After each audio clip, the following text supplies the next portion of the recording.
How's it going, League fans, and welcome back to the Blame Game. Each week after the LCS, I look at the top Reddit comments in the post-game discussion thread and decide if the blame is justified or not.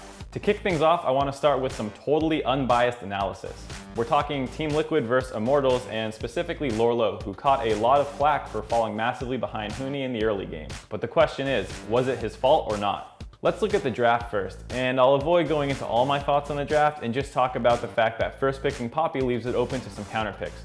Immortals can counterpick at any point because Team Liquid has only played Poppy top, which leaves them a lot of flexibility in the draft.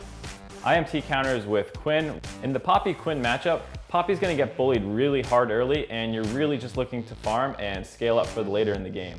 With that in mind, Team Liquid should probably look for a 2v1, since even though their bot lane is a little bit stronger, it's not strong enough to make up the power differential in top lane. Instead, they just opt into the blind 2v2. From there, Sam gets chunked out early and is pushed into his turret when Immortals capitalizes with a 3-man level 4 turret dive. It's hard to fault Sam for not seeing this coming because no one has really done this in a while. When's the last time you can remember a roaming level 4 mid laner to dive a top laner in standard lanes? It wasn't even like it was an easy dive either. They really needed all 3 people there to kill him. Some people were saying Dardoch should have went top to help the Poppy out.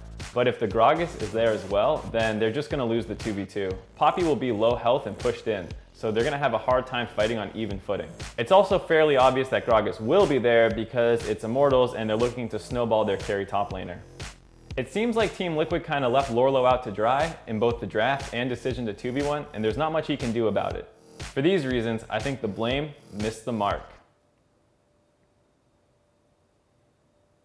The other game we're going to look at this week also comes from day 2 with Renegades vs CLG. Twitch's favorite team, Renegades, jumped out to an early lead before throwing it all away. Crumbs in particular took a lot of blame in the post-game discussion thread, which has kind of been a trend for this season. Now, a lot of his mistakes come from not being in the right place at the right time, and it's hard to know if that's the individual's problem or the team's problem. As a jungler, you're often called to places that you know you don't really want to be at, and it's hard to know if that was Crumbs' fault, the team's fault for not knowing what they want to do, or maybe the coach told them to do it as well. Having said that, Reddit is actually right on this one. Blech. Blech.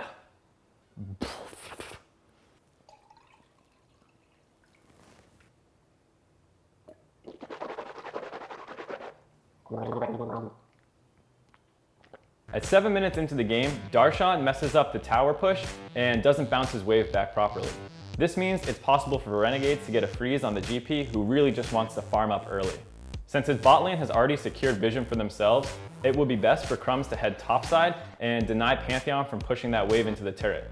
Instead, he goes mid and can't really get anything done. This lets Pantheon push the wave in top, which means it'll eventually come back to him. Renegades eventually wins a big fight early with Crumbs picking up a triple kill. They take a turret after the fight and are slow on the reset, which gives CLG the tempo advantage. CLG runs through a ward in the top side of river to meet up with the wave that Darshan is pushing, and for some reason Renegades doesn't seem to be in too much of a hurry to defend that objective. And this leads to the GP getting picked off. Crumbs himself chases the Corki for way too long before getting turned on and giving up the shutdown. The next couple minutes descend into solo queue madness, and the sinking realization sets in that Renegades isn't going to win this one either, huh?